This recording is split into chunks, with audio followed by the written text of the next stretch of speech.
अचानक क्या हो गया प्रिय?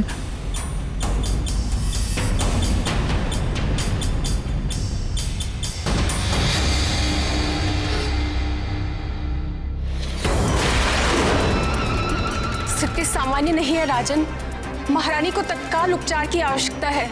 हमें तुरंत ही नगर की ओर लौटना चाहिए।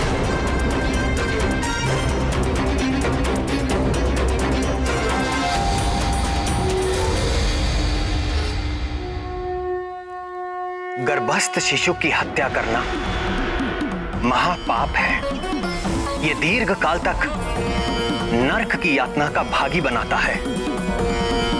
दुष्ट बाली हनुमान लला की हत्या को अपनी ओर से सुनिश्चित कर चुका था। महाराज, महारानी जी को विष दिया गया है।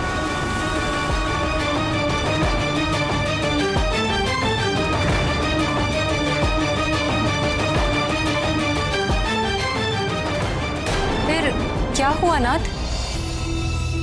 फिर जो हुआ उसकी अपेक्षा किसी ने ना की थी। जाओ, कोई शीघ्र ही राजवैद्य को बुला कर लाओ।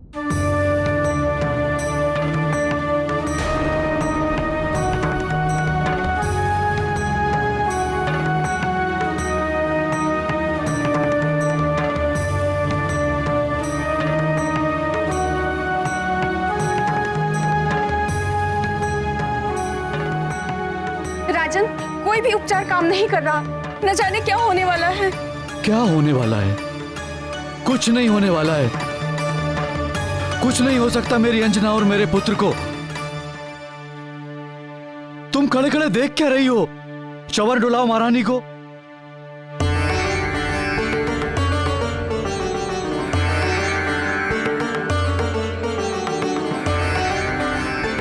जरा देखिए शरीर पर कहीं दंश का कोई चिन्ह तो नहीं? जी महाराज।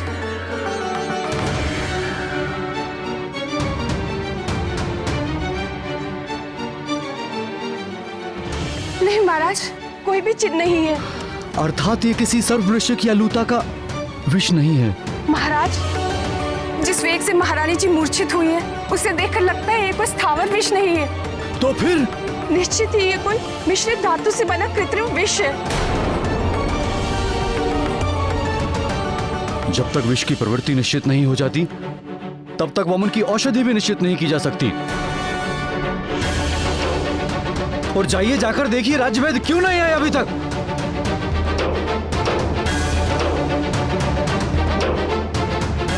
अब क्या करे राजन?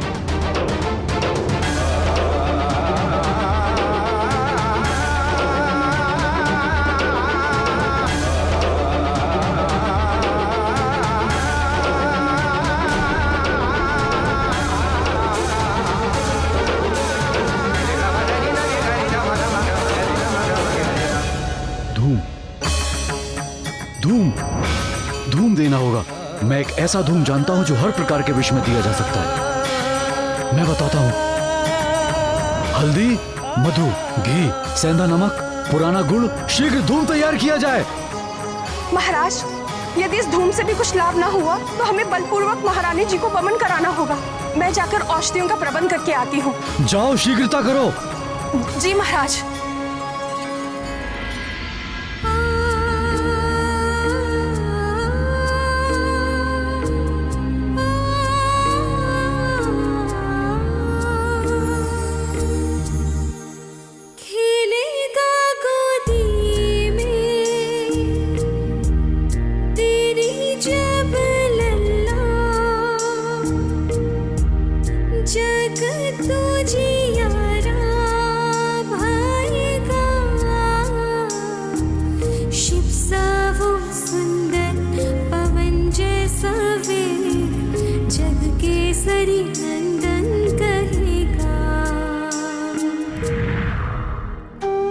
तुम अपनी परीक्षा में सफल हुई पुत्री अंजना। तुम्हारा होने वाला पुत्र समस्त संसार में अपने बल और पराक्रम के कारण विख्यात होगा, परम भक्त होगा।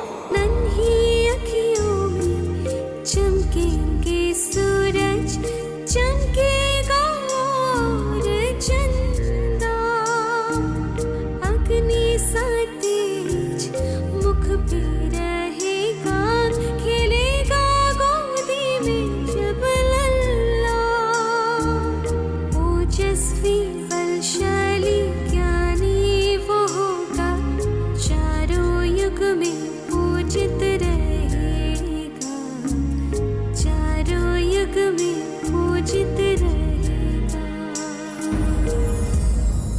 अंजने, आंखें खोलो अंजने, तुम शीघ्र ही स्वस्थ हो जाओगी प्रिय। और हमारा पुत्र? उसे भी कुछ नहीं होने दूंगा मैं। तुम मुझे सुन तो पा रही हो ना अंजने? आंखें खोलो अंजने।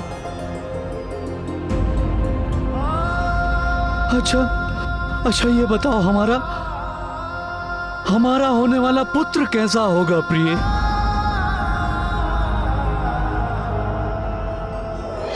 तब पुत्रो जितेंद्रियो भविष्यति। मेरा पुत्र सब इंद्रियों को जीतने वाला होगा, राक्षसी आचरण मिटाने वाला होगा मेरा पुत्र, वेदों का विद्वान होगा मेरा लाल। अंजने, अंजने!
मैं वामन की औषधियां ले आई।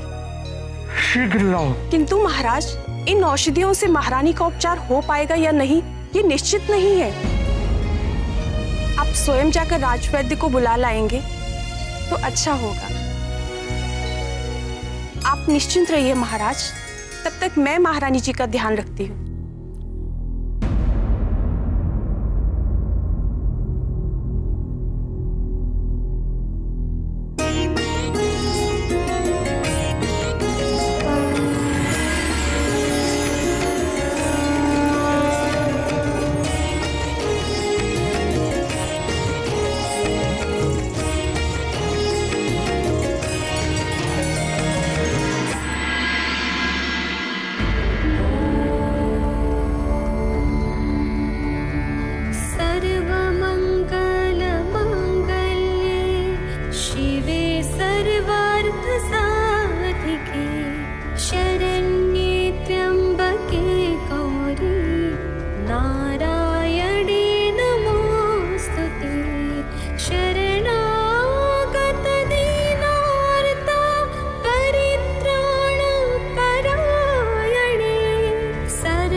सर्वशक्ति समन्विते भयेभ्यस्त्राहि नो देवी दुर्गे देवी नमोस्तुते। रोगानशेषानपहंसि तुष्टा दृष्टा तु कामान् सकलानभीष्टान् त्वामाश्रितानां न विपन्नराणां त्वामाश्रिता ह्याश्रयतान् प्रयान्ति।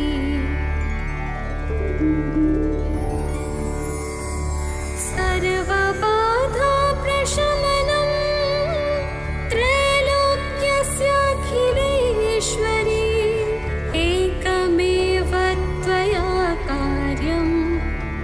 मद्वैरिविनाशनम्।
स्वामी, आप?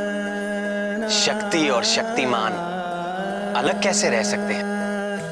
आप यहाँ आई इसलिए मुझे आना ही पड़ा। जगत प्रसिद्ध है कि सारे जीव आपकी सेवा करते हैं और आप अपने समस्त ऐश्वर्य से केवल मेरी सेवा करती हैं। किंतु आज तो आपने एक परिचारिका की भांति सेवा करते हुए सारी रात बिता दी। ये क्या रहस्य है देवी? आपके लिए क्या रहस्य है जगदीश्वर? अंजना और उसके अजन्मे पुत्र की रक्षा करना तो मेरा परम धर्म है।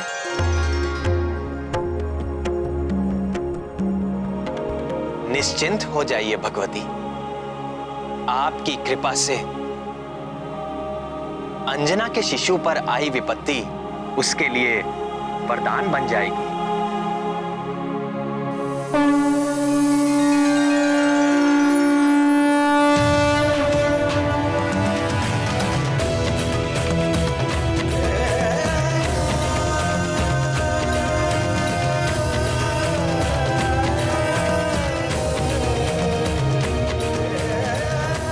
और आगे भी आने वाली बाधाएं आपके आशीर्वाद से आपके प्रिय आंजने के लिए सफलता का द्वार बन जाएंगे।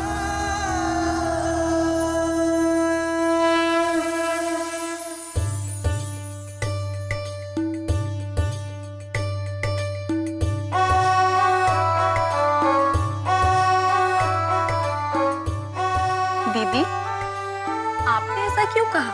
अंजना और उसके पुत्र की रक्षा करना आपका परम धर्म है। जो मेरे स्वामी के संकट हरने के लिए जन्म ले रहा है, उसके संकट हरने का धर्म मेरा ही तो है।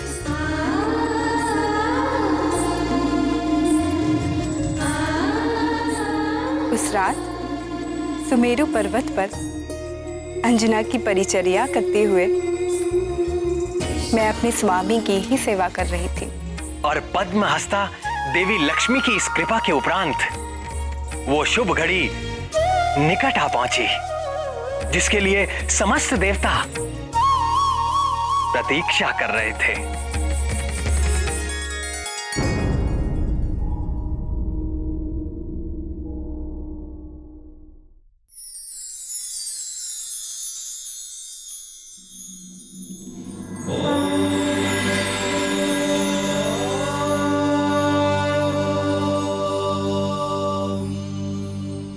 उठो अंजना।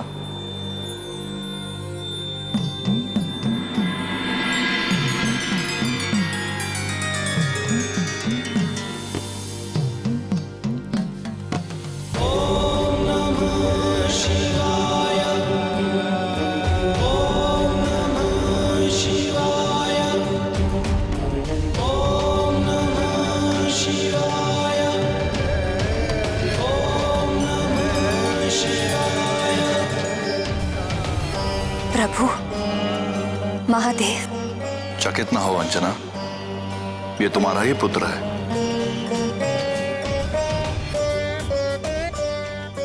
यह वही पुत्र है जिसके जन्म के हेतु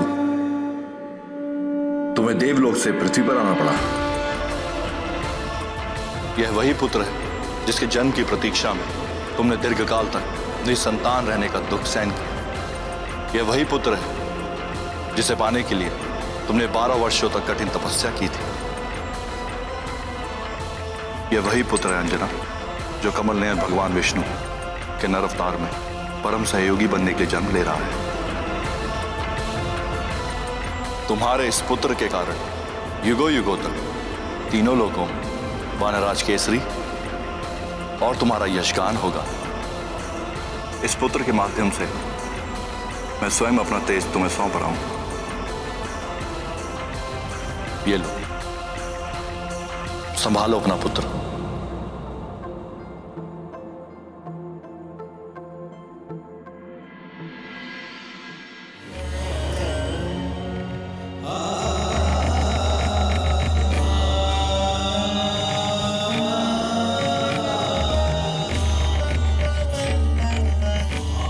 यशस्वी भव।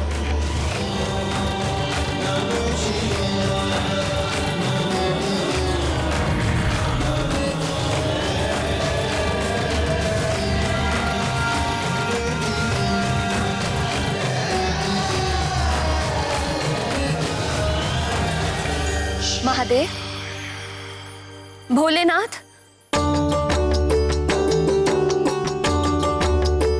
क्या हुआ अंजने? तुम ठीक तो हो?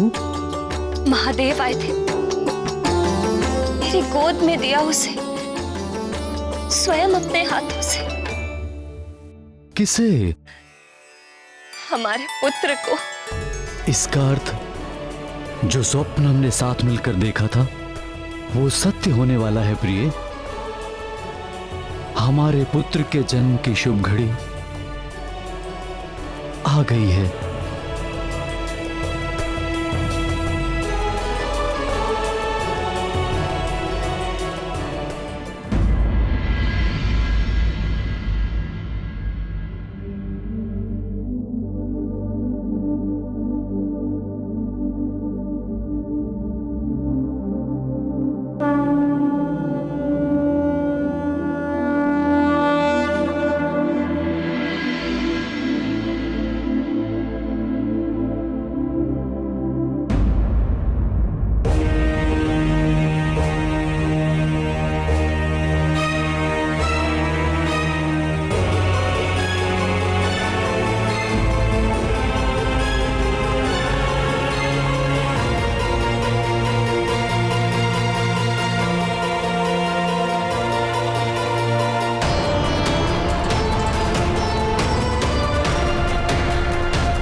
चैत्र शुक्ल पूर्णमासी मघा नक्षत्र मंगलवार संकट मोचन महाबली हनुमान का मंगलकारी जन्म हुआ।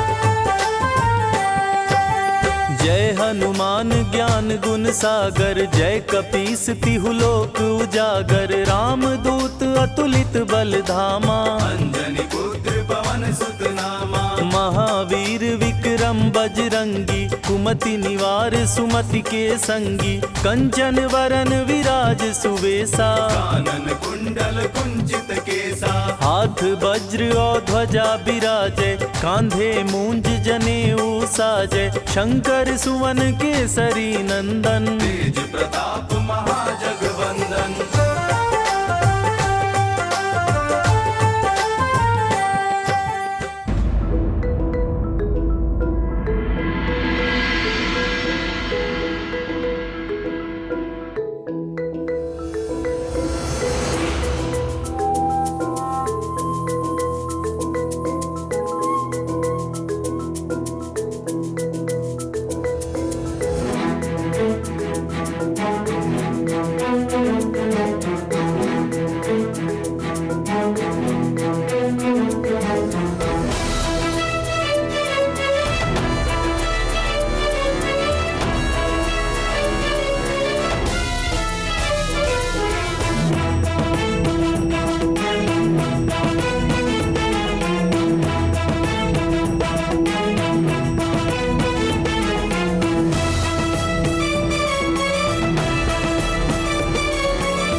अंजने,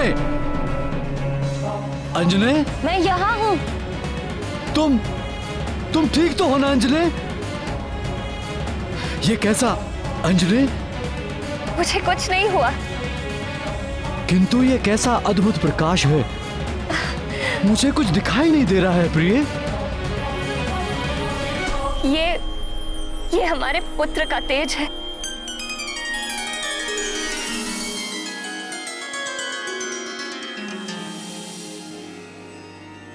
हे भोलेनाथ, हे महादेव, हे भक्त वत्सल त्रिनेत्रधारी, हमारा पुत्र आपके ही तेज से जन्मा है और इसका प्रमाण हमें मिल चुका है।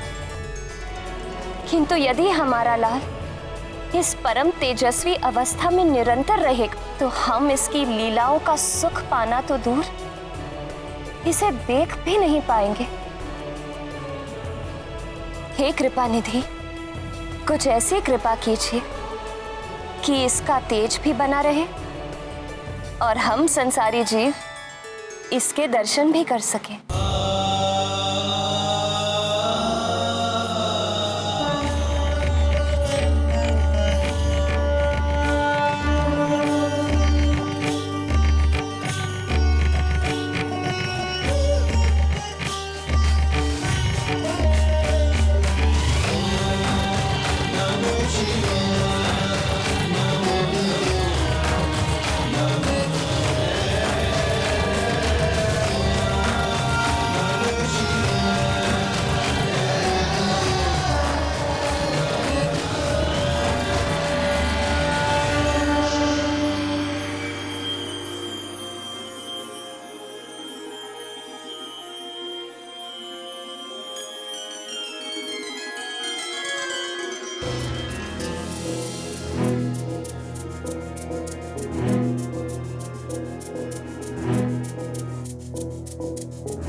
13 वर्षों की कठिन तपस्या और उससे भी अधिक वर्षों की प्रतीक्षा के पश्चात उन्हें पुत्र मिला था।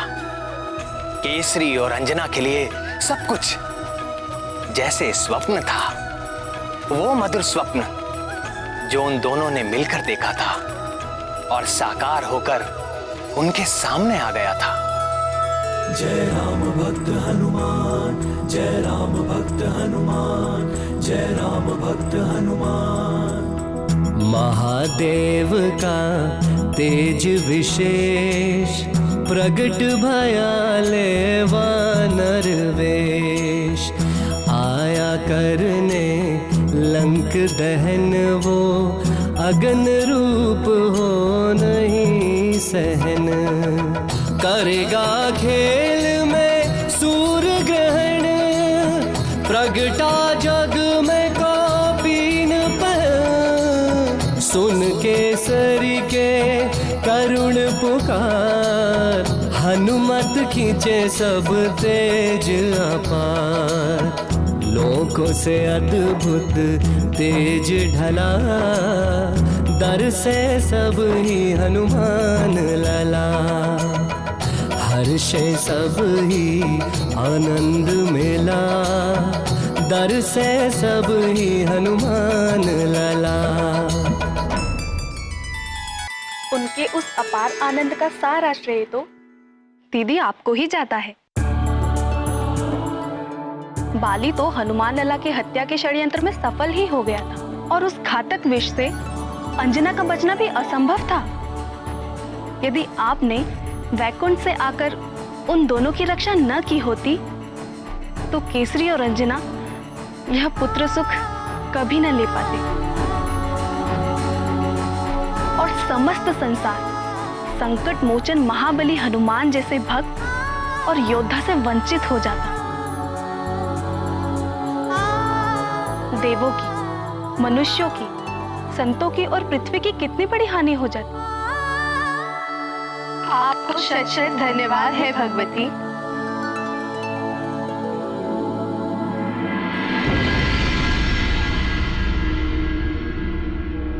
मेरा पुत्र, मेरा अपना पुत्र, हमारा पुत्र, हम दोनों का पुत्र। तुम इतने प्यारे क्यों हो? कितना सुंदर है ये, कितना प्यारा। मैंने इतना सुंदर शिशु आज तक नहीं देखा। सभी माता पिता को ऐसा ही लगता है। नहीं नहीं, सच अंजनी, देखो इसमें कुछ विशिष्ट बात है। कितना अद्भुत है ये, कितना सुंदर, कितना प्यारा। क्या तुमने कभी देखा है इतना सुंदर शिशु? नहीं देखा। तुम बहुत ही असाधारण हो, किंतु मैं ऐसे किसे किसे कहकर क्यों पुकार रहा हूं? हमें अपने पुत्र को कोई नाम देना चाहिए। किंतु परंपरा के अनुसार नाम तो नामकरण के समय ही रखा जाएगा। हाँ, किंतु नामकरण के पूर्व एक गुप्त नाम रखने की भी जो परंपरा है। तो क्या नाम रखें इसका? मैं बताऊं उनका क्या नाम रखा गया होगा? महातेजा, क्योंकि जन्म लेते ही उनके शरीर से निकला वो दिव्य तेज तीनों लोकों में फैल गया था। नहीं नहीं, उनका नाम रहा होगा महोदर, क्योंकि हनुमान के गर्भ में आते ही अंजना की भूख और भी अधिक बढ़ गई थी। मेरे विचार से तो ये दोनों ही नाम नहीं हो सकते थे। क्यों नहीं हो सकते? क्योंकि सब कुछ संभव हुआ महादेव के आशीर्वाद के कारण। फिर तो निश्चित ही हनुमान लाला का नाम शिवदत्त रखा गया होगा, या फिर रुद्रांश। वायुदेव के नाम पर भी तो उनका नाम हो सकता है, जैसे कि पवन पुत्र। नहीं नहीं, प्रथम नाम होगा, वो भी गुप्त नाम।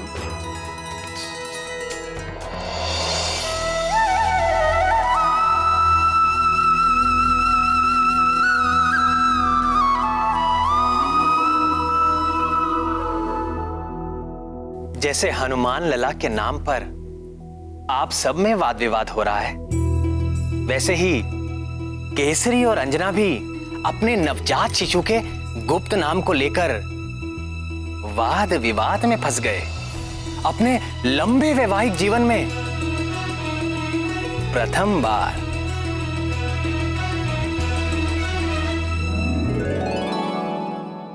अरे तो फिर क्या नाम रखें अपने पुत्र का? इसके नाम से आपके बल, गुण और पराक्रम का पता चलना चाहिए। देखने में तो तुम्हारी तरह कोमल, सुंदर और सुखदाई है। इसका नाम तुम्हारे नाम पे आधारित होना चाहिए, शशिमुखे। कैसी बात कर रहे हैं आप? पुत्र होकर नाम में कोमलता? बात तो तुम ठीक कह रही हो। तो फिर इस केसरी नंदन का नाम तो आपके नाम से जुड़ा होना चाहिए। केसरी नंदन, ये नाम सुनने में कितना अच्छा लगता है। नहीं, तुमने इस पुत्र की प्राप्ति के लिए 12 वर्ष कठिन तपस्या की है।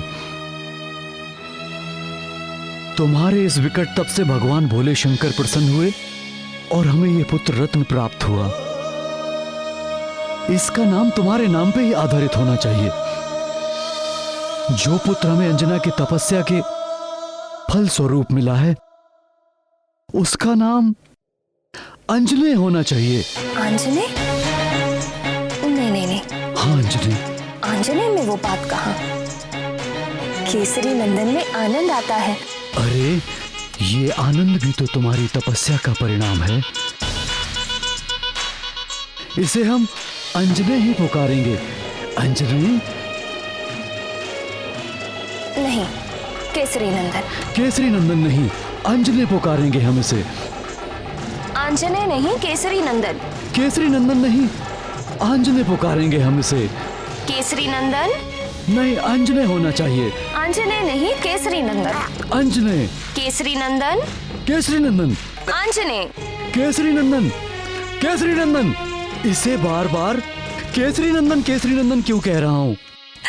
केसरी नंदन। श्रीमन नारायण नारायण हरे हरे। हे नाथ, नारद जी वहां भी पहुंच गए। और ये तो दुष्ट बाली को अजन्मे में हनुमान लाला के प्राण लेने के लिए जाया था। केसरी और अंजना के पास जाने के पीछे देवर्षि का क्या उद्देश्य था प्राणवल्लभ? क्या कोई और षड्यंत्र होने वाला था? प्रणाम देवर्षि। आसन ग्रहण कीजिए मुनिवर। अरे आप कष्ट मत करिए माते, हम आपको कष्ट देने नहीं, हम तो आपके और आपके इस दिव्य पुत्र के दर्शन करने के लिए आए हैं। हमारे पास आओगे?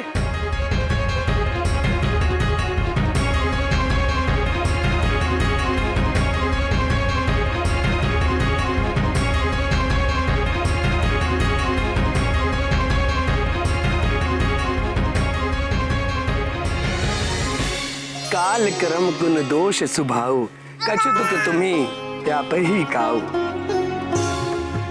आपके इस जितेंद्रिय पुत्र पर कभी भी शीत, ताप या वृद्धावस्था का प्रभाव नहीं होगा। आपके पुत्र के किसी कर्म पर कर्म फल का दोष नहीं लगेगा। प्रकृति के निरंतर बदलने वाले जो 3 गुण हैं, सत्व, रजस और तमस, उनके कारण समस्त जीव सुख, दुख और मोह के सागर में डूबते उतराते रहते हैं। किंतु तुम्हारा यह पुत्र सदैव आनंद में मग्न रहेगा और कभी भी दुख से पीड़ित नहीं होगा, मोह से बुद्धिहीन नहीं होगा। और यह पराक्रमी बालक सदैव स्वस्थ रहेगा।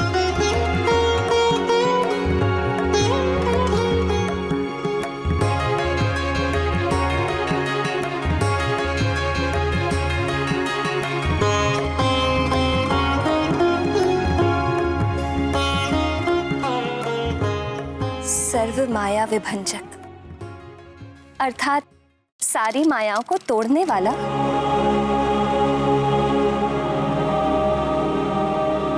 कैसा मनोहर नाम है, सर्व माया विभंजक। मेरे एक नाम को सुनकर आप दोनों घबराइए मत। आपके पुत्र के तो अनेक नाम होने वाले हैं। हाँ, प्रथम गुप्त नाम रखने का जो अधिकार था उसका उपयोग तो आपने कर ही लिया। किंतु महामुनि, हम तो अभी तक एक नाम पर ही एकमत नहीं हो पाए।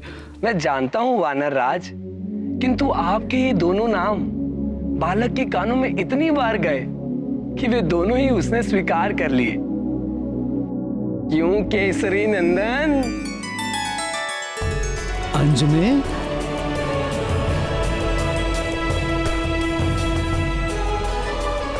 समस्या केवल एक है, आपके ये दोनों नाम गुप्त नहीं रहे। जहां नारद की उपस्थिति हो वहां कोई भी बात गुप्त कैसे रह सकती है। भजमन नारायण नारायण हरे हर। तुम्हारे इस विलक्षण बालक के ज्ञान, भक्ति व पराक्रम के दोनों नाम सारे जगत में और युगों युगों तक केसरी और अंजना के नामों का बार बार उच्चारण करेंगे। श्री गुरु चरण सरोज रज, निज मन मुकुर सुधारी, बरनौ रघुबर विमल जसु, जो दायक फलचारी, बुद्धिहीन तनु जानिके, सुमिरो पवन कुमार, बल बुद्धि विद्या देहु मोहि, हरहु कलेश विकार।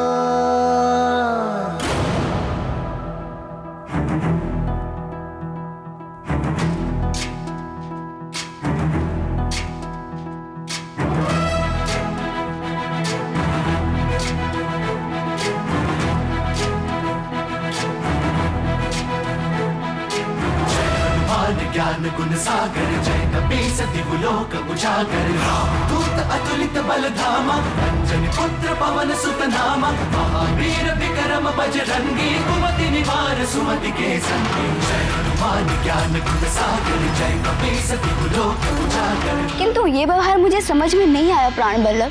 देवऋषि तो हनुमान के विरुद्ध वाली के कान भरते हैं, और दूसरी ओर भाव विभोर होकर हनुमान लला को अनेक आशीर्वाद दे डालते हैं। मैंने तो अपने पिता परमविषि जाम्बवान से सुना था, संगीत ज्योतिष के महाविद्वान, भक्ति शास्त्र के प्रथम आचार्य और वैकुंठवासी विष्णु अर्थात आपके परम भक्त हैं, और दूसरी ओर हर प्रकार की कलह प्रसंग में उनकी भूमिका सुनने में आती है।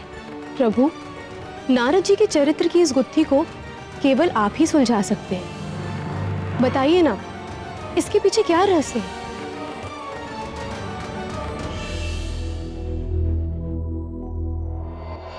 श्रद्धेय नारद जी, सृष्टिकर्ता ब्रह्मा जी के 17 मानस पुत्रों में से एक है। ये 17 पुत्र मानसिक संकल्प मात्र से ब्रह्मा जी ने अपने शरीर के विभिन्न अंगों से उत्पन्न किए। भक्त नारद का जन्म ब्रह्मा जी की गोद से हुआ और उनके एक अन्य पुत्र दक्ष का जन्म ब्रह्मा जी के अंगूठे से हुआ। एक ही पिता की 2 संतानें, दक्ष और नारद। इन दोनों के बीच का मतभेद ही नारद जी की कलह प्रियता का कारण बन गया। भजमन नारायण नारायण हरे। पूर्व कर्मों के कारण नारद जी के मन में संसार के प्रति वैराग्य जागा हुआ था। अतः नारद जी ने गृहस्थ आश्रम को स्वीकार नहीं किया और वो वैरागी भक्त हो गए। प्रजापति दक्ष अपने पिता ब्रह्मा जी की आज्ञा मानकर गृहस्थ हो गए। और सृष्टि का विस्तार करने में उनकी सहायता करने लगे। किंतु दक्ष को प्रजाओं की सृष्टि व पालन करते हुए अपने पद का झूठा अहंकार हो गया। आज मैं तुझे तेरे कर्मों का उचित दंड देता हूं। और वो हठी व क्रोधी हो गए। पुत्रों, तुम सबकी शिक्षा पूर्ण हो चुकी है। अब मेरी इच्छा है कि तुम सब विवाह कर लो और गृहस्थ हो जाओ और सृष्टि को फैलाने में मेरा सहयोग करो। हरि ओम तत्सत। किंतु पिताजी, हमारे बड़े भाइयों ने सन्यास का मार्ग चुना और हमारे मन में भी दुविधा है। दुविधा?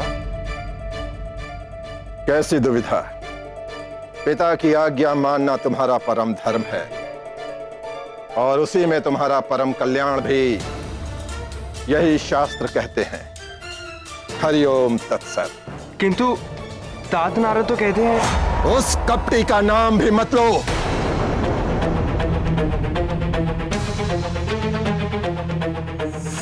ये उसी नारद की नीचता थी जिसके कारण तुम्हारे बड़े भाई सन्यासी हो गए। उस दुष्ट नारद ने उनकी बुद्धि को भ्रष्ट कर दिया था। हे गोविंद, प्रजापति दक्ष के वे कौन से पुत्र थे जिनको नारद जी ने सन्यासी बना दिया? जब ब्रह्मा जी ने दक्ष को सृष्टि का विस्तार करने के लिए कहा तो दक्ष ने अपनी पत्नी वीरनी के गर्भ से हर्यश्व नामक 5 सहस्र पुत्रों को उत्पन्न किया। नारद जी ने उन्हें गृहस्थ आश्रम के विरुद्ध उपदेश देकर सन्यासी बना दिया। इस प्रसंग में भी नारद का कोई दोष नहीं था। उन दक्ष पुत्रों की बुद्धि गृहस्थ आश्रम में नहीं थी। अपने पूर्व कर्मों के कारण वो सन्यास के अधिकारी हो ही चुके थे। नारद ने केवल उन्हें प्रेरणा भर दी। तो प्रजापति दक्ष ने फिर क्या किया? देखो मेरे पुत्रों, मेरे पास क्या नहीं है। धन संपदा है, पशुधन है, राज्य है, हंसता खेलता परिवार है मेरा। संसार का हर सुख मुझे उपलब्ध है। क्यों? क्योंकि मैं गृहस्थ हूं और गृहस्थ आश्रम ही आत्म कल्याण का शास्त्र सम्मत मार्ग है। और तुम लोग भी गृहस्थ हो गए, ये मेरी इच्छा ही नहीं, मेरा आदेश भी है। हरि ओम तत्सत। स्मरण रहे, अपने उस ढोंगी नारद से दूर ही रहना, उसके निकट भी मत जाना। यदि वो निकट आए तो तुम लोग उससे दूर चले जाना। यदि वो फिर भी बोले तो अपने कान ढक लेना। समझ गए ना?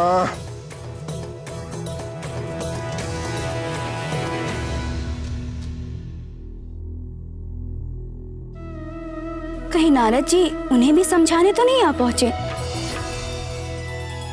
श्रीमन नारायण नारायण हरे हरे, भजमन नारायण नारायण हरे हरे। ये कैसा व्यवहार है भतीजों?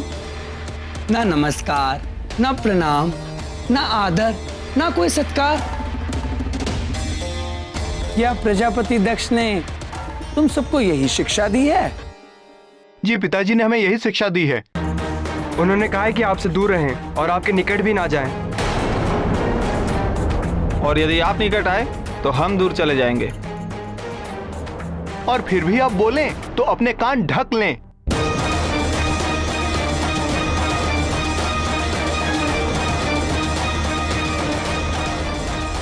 पिताश्री ने हमें बता दिया है, आत्म कल्याण का सच्चा मार्ग गृहस्थ धर्म ही है।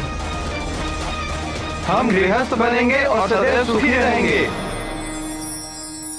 किंतु प्रजापति दक्ष भी तो गृहस्थ हैं। वे सदैव सुखी क्यों नहीं रह पाते? सोचो सोचो।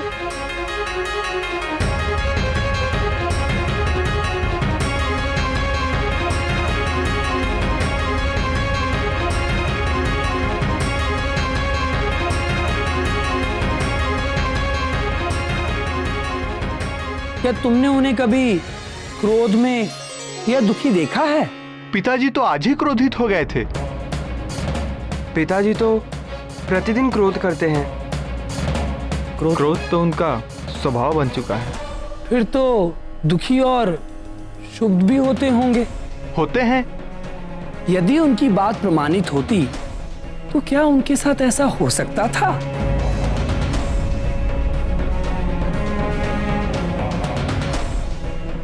नहीं।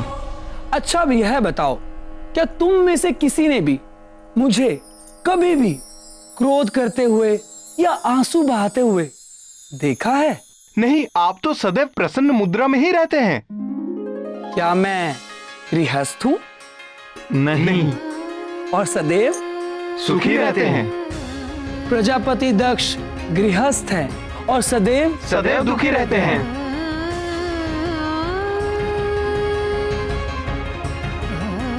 क्या रहस्य है तात? हमें भी समझाइए। वैराग्य, इच्छाओं से मुक्त होते ही व्यक्ति के सारे दुख समाप्त हो जाते हैं। ऐसा नहीं कि वैवाहिक व्यक्ति सदैव दुखी ही रहेगा, पर साधारण मनुष्यों के लिए विवाह करना और सुख भी पाना बड़ा ही कठिन है। भगवान महादेव और जगदम्बा पार्वती का विवाह सफल है क्योंकि उनमें सांसारिक इच्छाएं नहीं हैं। उनसे उपजने वाले लोभ, मोह और क्रोध जैसे भाव नहीं हैं। उनके पवित्र आदर्श का जो दंपति पालन करते हैं वे सदैव सुखी रहते हैं, जैसे महर्षि अत्रि और सती अनसुईया।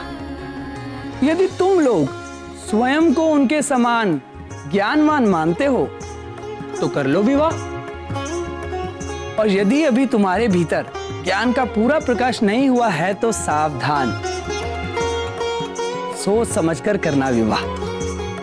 अतः मेरे भतीजों, मैंने तुम्हें दोनों मार्गों का लाभ और हानि बतला दिया है। जिसको जो भाता है चुन ले और हरि भजन करे। श्रीमन नारायण नारायण हरे हरे, भजमन नारायण नारायण हरे हरे।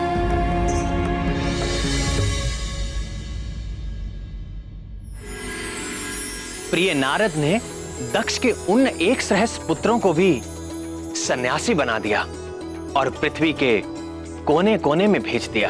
प्रजापति दक्ष ने फिर क्या किया? उनको तो बड़ा क्रोध आया होगा।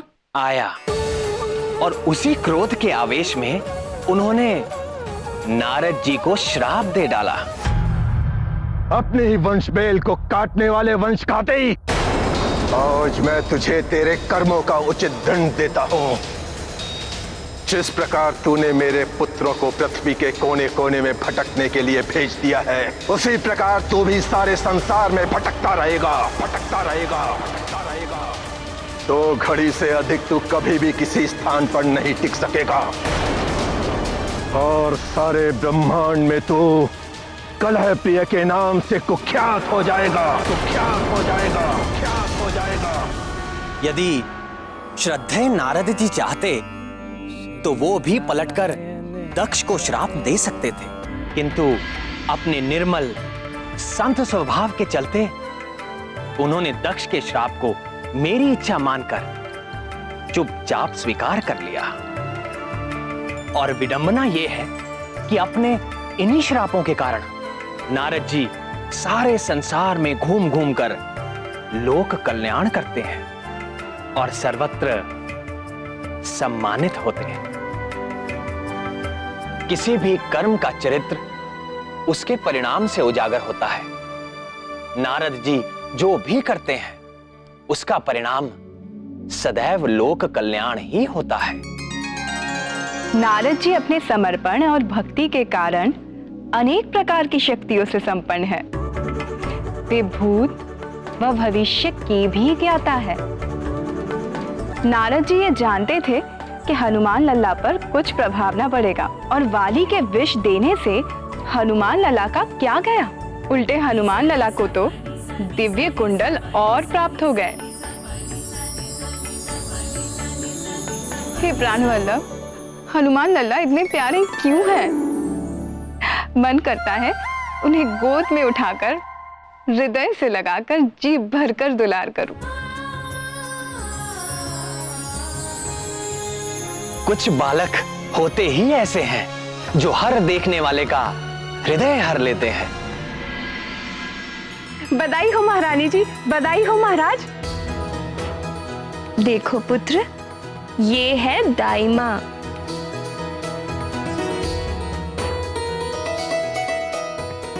ले ले ले ले, ऐसा सुंदर बच्चा, इतना प्यारा बच्चा तो मैंने आज तक नहीं देखा।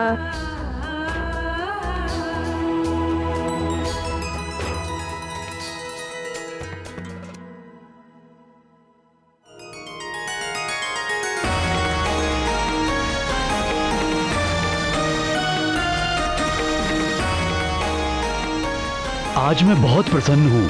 हम चाहते हैं हमारी इस प्रसन्नता में सारा नगर सम्मिलित हो।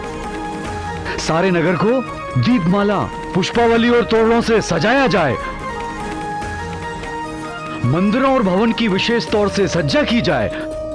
आगामी 1.25 मास तक प्रत्येक दिन उत्सव आयोजित किया जाए। कोई भी व्यक्ति भूखा, उदास और दुखी ना हो। प्रत्येक दिन राजभवन में सर्वसाधारण के लिए राजभोग की व्यवस्था की जाए। नाथ, मेरी एक इच्छा थी। आज्ञा प्राणेश्वरी। मैंने सुना है कि माता को गर्भकाल के वक्त जो व्यंजन पसंद आते हैं उनका संबंध शिशु से होता है, और गर्भ अवस्था में मुझे क्या अच्छा लगता था ये तो आप जानते ही हैं। खीर, खीर बहुत पसंद है हमारे लाल को।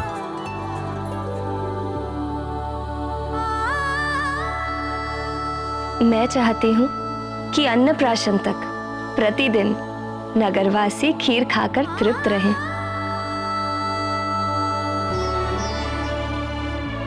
और यदि हमारे लाल ने तुम्हारी ही तरह भूख का प्रदर्शन किया तो अन्नप्राशन के पश्चात किसी और के खाने के लिए खीर बचा ही नहीं करेगी, क्योंकि सारी तो यही खा जाएगा।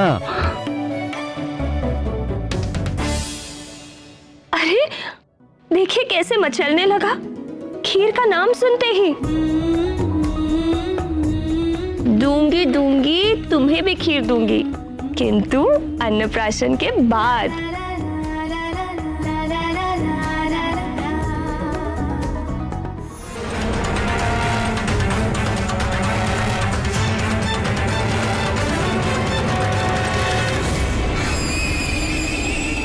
कितने वर्षों के पश्चात युवराज के जन्मोत्सव का ये शुभ अवसर आया है। प्रातःकाल के उस अलौकिक तेज को पंडितों ने बड़ा ही शुभ सगुन बताया है। वो दिव्य तेज हमारे युवराज की देह से ही निकला था। क्या? तब तो निश्चित ही किसी दिव्यात्मा ने अवतार लिया है हमारे युवराज के रूप में।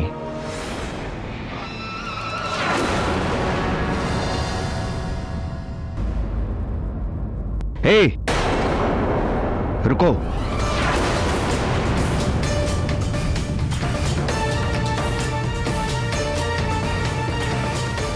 लो भाई, मुंह मीठा करो, खीर खा लो। अरे संकोच मत करो, तुम जानते नहीं हो क्या, युवराज ने जन्म लिया है। ले लो।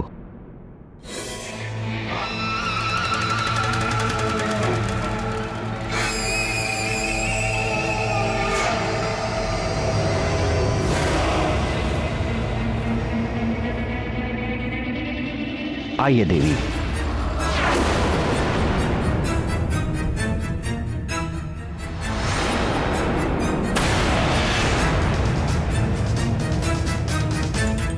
अब तो खीर से घृणा हो गई है।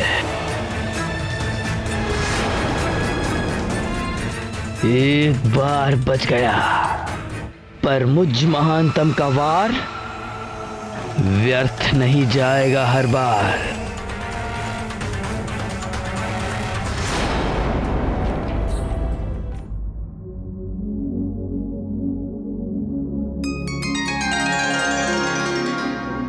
आप क्या सोच रहे हैं आर्यपुत्र? मुझे लगा। क्या लगा? प्रातःकाल से आंजने मुझे कुछ भारी लगा। ऐसी बात ना कीजिए, शिशु को माता पिता की दृष्टि ही लग जाती है।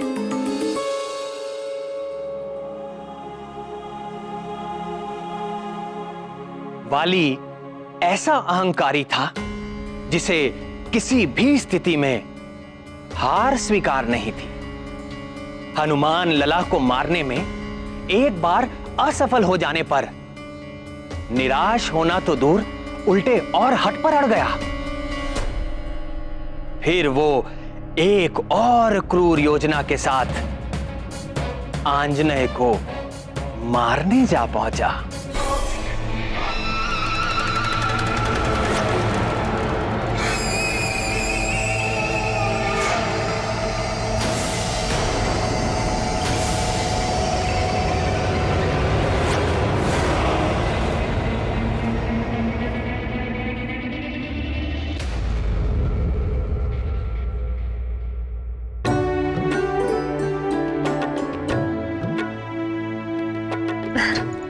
लाइए, केसरी नंदन को मुझे दे दीजिए। इनके स्नान का समय हो गया है। अभी नहीं जाना, अभी तो हमारे साथ खेलेंगे।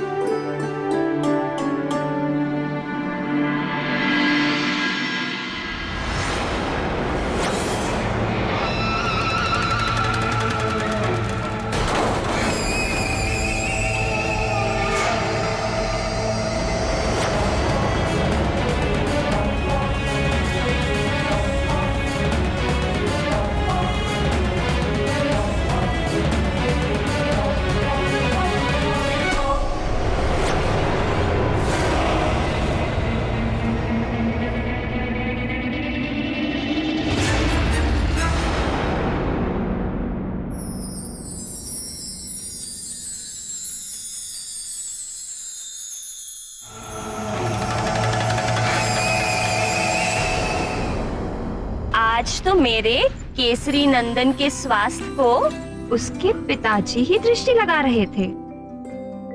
रहे थे ना? कोई बात नहीं, अब मैं सारी दृष्टियों का उपचार किए देती हूँ। अब मेरे प्यारे लाल को नहीं लगेगी कोई दृष्टि, आशीष देती सारी सृष्टि। ममता प्रेम की जो वृष्टि, अब न लगेगी कोई कुदृष्टि।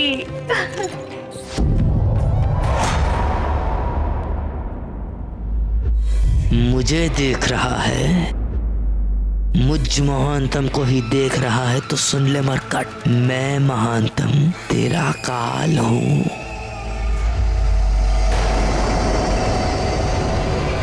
दूर हट, दूर हट।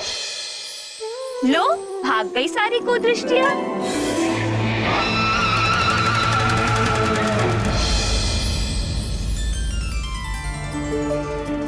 महारानी जी, युवराज को द्रोणी में नहलाइए ना, सुविधा होगी।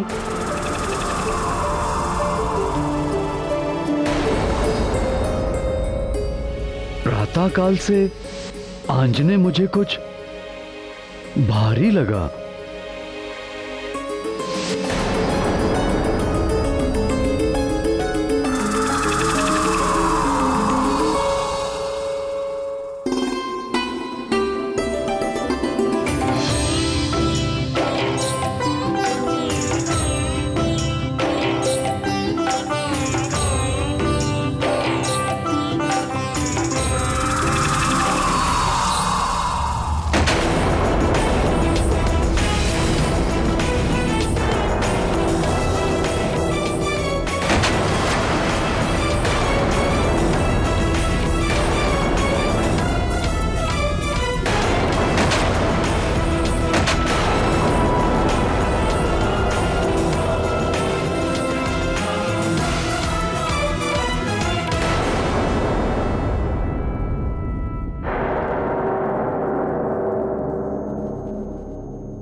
हे शंभू।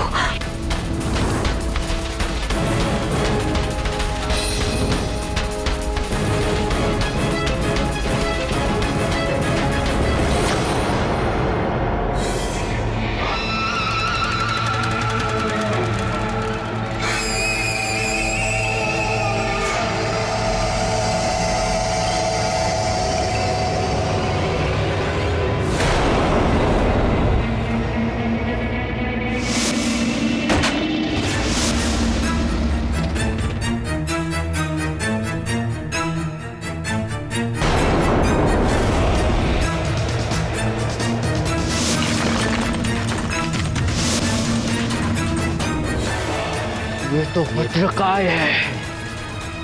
वाली हनुमान लला के प्राण लेने के विचार से आया था। उनके प्राण लेना तो दूर, उल्टे उन्हें दो नए नाम दे बैठा, वज्रकाय और मरकट।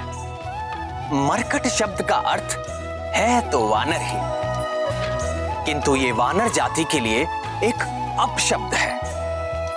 किंतु भक्त शिरोमणि हनुमान के स्वीकार कर लेने से ये नाम भी पवित्र हो गया। किष्किंधा का युवराज वाली वास्तव में महाबली था, किंतु नन्हे हनुमान लला के नन्हे हाथों का बल देखकर उसका अपना आत्मविश्वास हिल गया। उसे अपने ही बल और पराक्रम पर संदेह हो उठा और हनुमान की तुलना में अपने बल को पुनः आंकने के लिए वो यहां वहां अपनी शक्ति का परीक्षण करने लगा।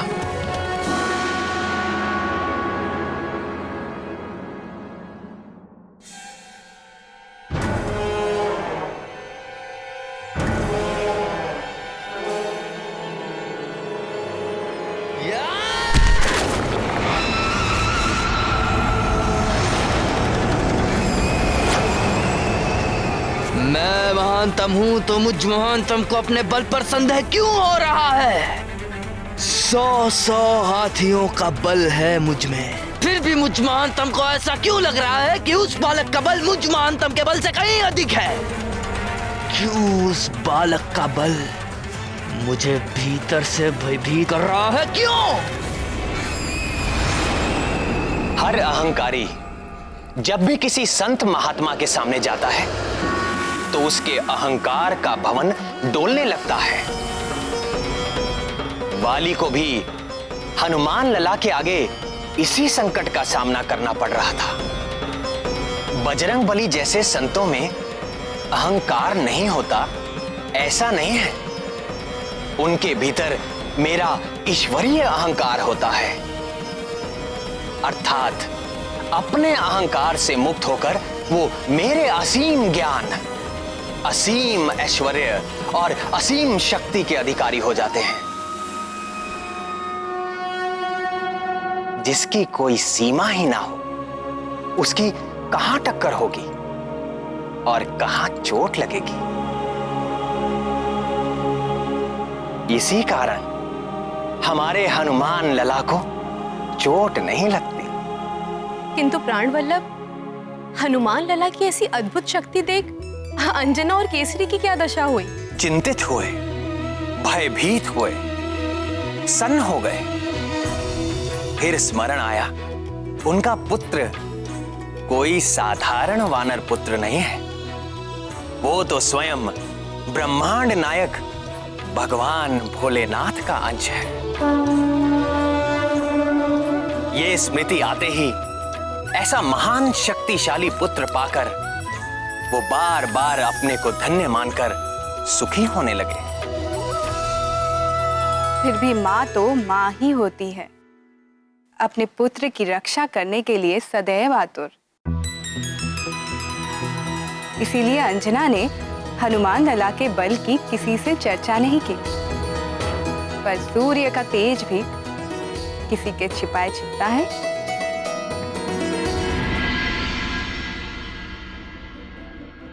बाल सवर गए, केश के सारे निकल भवर गए, लाल लंगोट करे है धारण, नारद के सब माया निवारण। नारद जी ने आपको क्या कहा था, स्मरण है? दूर कर दे जो सब माया। ना ना ना ना, ये तो ऐसा नहीं है। ये तो माया डालने आया है। है ना?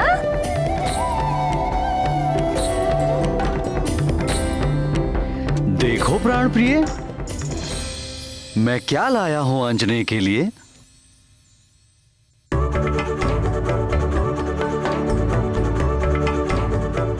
अरे देखो देखो देखो, तात क्या लेकर आए हैं? लाल के नन्हे नन्हे पैरों के लिए नुपुर। छन छन छन।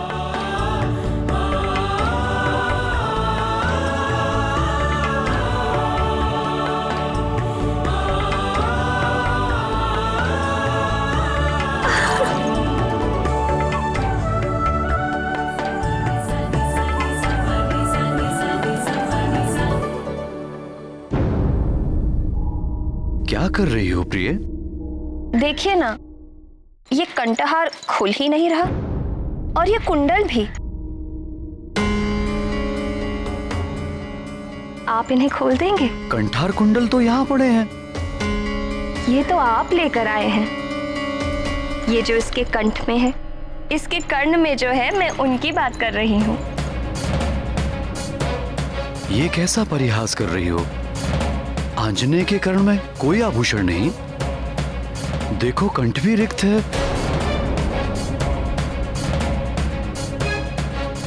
आप मेरे साथ ठिठोली कर रहे हैं? केसरी नंदन ने इस दिव्य कंठहार और इस दिव्य कुंडल के साथ जन्म लिया है। इनका तिरस्कार तो ना करिए। साथ जन्म लिया है? दिव्य कंठ, दिव्य कुंडल, तुम ठीक तो हो ना? कैसी बातें कर रही हो? आपकी कृपा से अंजना के शिशु पर आई विपत्ति उसके लिए वरदान बन जाएगी।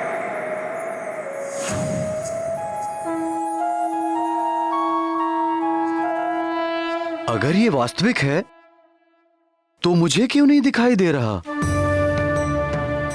ये दिव्य कर्ण और 2 कुंडल ना कभी दिखाई दिए थे, ना दिखाई दे रहे हैं। महादेव जाने आपको क्यों नहीं दिख रहे। मुझे तो निरंतर दिख रहे हैं और दिख ही नहीं रहे। मैं इनका स्पर्श भी कर सकती हूँ। मेरे लिए ये दिव्य आभूषण उतने ही वास्तविक हैं जितने आपके द्वारा लाए ये आभूषण। तुम्हें अवश्य कुछ हो गया है प्राण प्रिय। तुम्हारा स्वास्थ्य ठीक नहीं है। कहीं वो विष का दुष्प्रभाव तो नहीं? हे शिव शंकर, अब आप मुझे विक्षिप्त समझ रहे हैं। मुझे कुछ नहीं हुआ है, आप ही को कुछ हो गया है।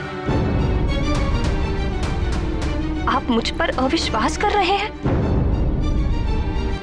प्रणाम। देवगुरु बृहस्पति का शुभ आगमन हुआ है। युवराज को आशीर्वाद देने के लिए पधार रहे हैं। पितामह आए हैं, जाओ उन्हें शीघ्र लेकर आओ। जी महाराज। पितामह आ रहे हैं, ये सब हम बाद में देखेंगे। चलिए पितामह का स्वागत करें।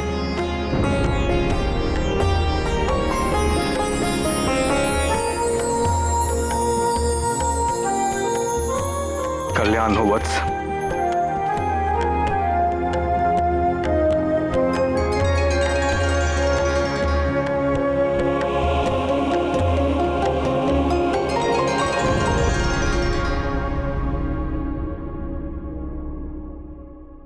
पुत्रवती भव।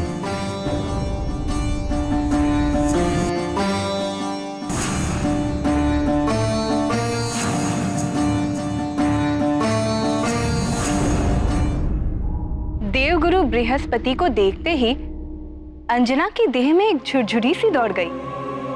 पूर्व जन्म और वर्तमान जन्म के घटनाक्रम आपस में घुलने लगे।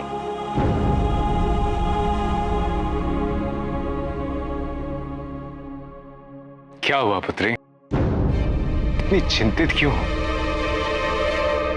देव गुरु तो सर्वज्ञ है, वे सब जानते हैं। अंजना की मनोदशा क्या उनसे छिपी होगी? अंजना को सब कुछ बताकर शांत क्यों नहीं कर दिया? सुलोचने, जीव अपने पूर्व जन्मों के कर्मों को भूलता ही इसीलिए है ताकि वो उनके पीड़ादायक पाश से मुक्त होकर शांति और आनंद में रह सके। देव गुरु सर्वज्ञ हैं, जानते थे कि समय के पूर्व कुछ भी करना घातक सिद्ध हो सकता है। इसीलिए वो उचित समय आने पर अंजना को स्वयं ही सब कुछ बता देंगे। रत्न कुंडल, दीप्तिमते, कैसा अलौकिक शिशु है ये। आपका प्रपौत्र है। मेरा प्रपौत्र होने से अलग भी ये बहुत कुछ है, और उसका प्रमाण है इसका ये कंठहार और ये दिव्य कुंडल। मुझे कुछ हो गया है पितामह। मुझे ना तो ये कंठहार दिख रहा है और ना ही दिव्य कुंडल। चिंतित न हो पुत्र, इसका ये कंठहार और ये दिव्य कुंडल पृथ्वी वासियों में केवल उसकी माता ही देख सकती है। तुम्हारे अतिरिक्त जो भी इन कुंडलों को देख सकेगा वही तुम्हारे पुत्र का वो गुरु और स्वामी है। राम राम राम श्री राम राम राम राम राम राम राम श्री राम राम राम राम राम राम राम श्री राम राम राम राम राम राम राम श्री राम। जिसकी सहायता के लिए तुम्हारे दिव्य लाल का जन्म हुआ है। श्री राम श्री राम श्री राम श्री राम।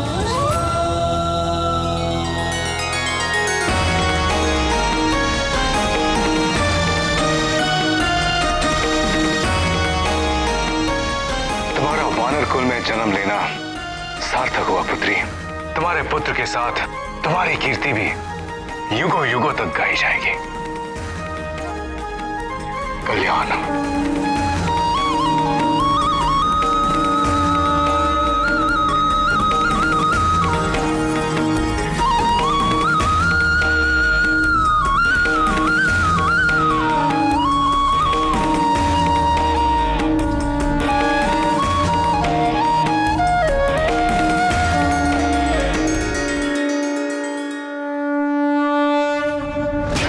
ये कैसे हो सकता है?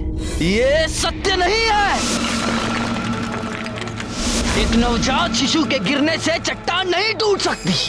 चट्टान पे गिरने से हड्डी पसली टूट जाती है, किंतु चट्टान नहीं टूटती। अर्थात मैं जागते हुए स्वप्न देख रहा था, मुझे धोखा हुआ था। नहीं, ये धोखा नहीं था। मुझ महानतम की आंखें धोखा नहीं खा सकती। अर्थात मैंने जो देखा था वो सत्य था। सत्य था वो। किंतु ये कैसे संभव है? कहीं उसका शरीर वज्र का तो नहीं बना?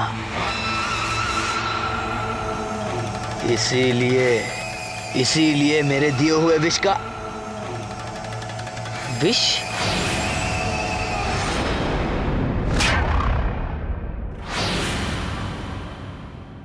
कहीं ये उस विष का तो प्रभाव नहीं है? हो सकता है, हो सकता है। वैदराज!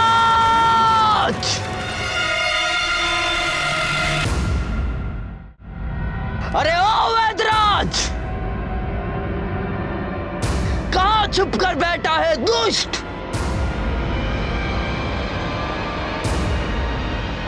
बाहर निकाल दुष्ट! मैंने कहा बाहर निकाल! या बाहर निकाल!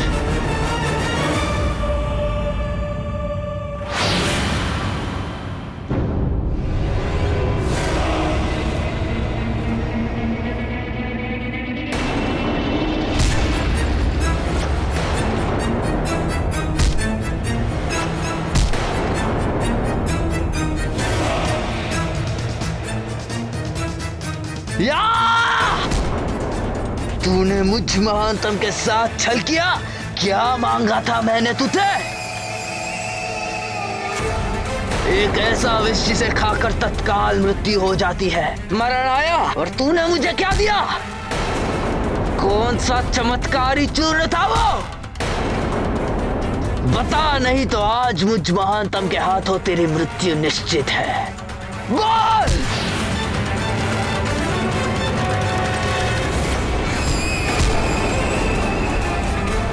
कपटी! तेरा विष खाकर तो मेरा शत्रु यमलोक नहीं पहुंचा, किंतु आज मैं तुझे बिना विष खिलाए ही तुझे पीट पीट कर यम के निकट पहुंचा दूंगा।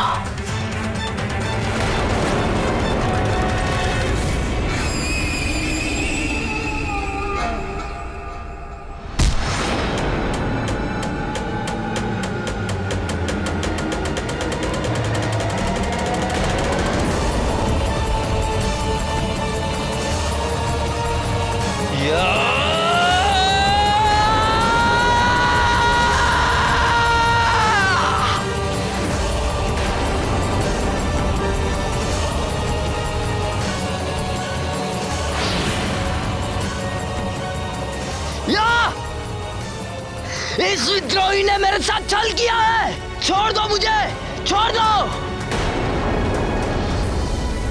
कुछ बोलने का अवसर ही नहीं दे रहे हैं, पीटते जा रहे हैं केवल। वो तो ऐसा भयंकर विष बना था जिसके स्पर्श मात्र से मेरी ये स्थिति है कि मैं अब तक तीव्र ज्वर से पीड़ित हूं। और आप कह रहे हैं कि उसने अपना कार्य नहीं किया।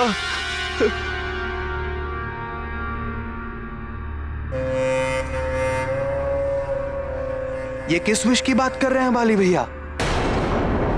किसको विष दिया? कौन जीवित रह गया? कौन है वो शत्रु? है एक मरकट, शिशु है, किंतु अद्भुत है उसका बल।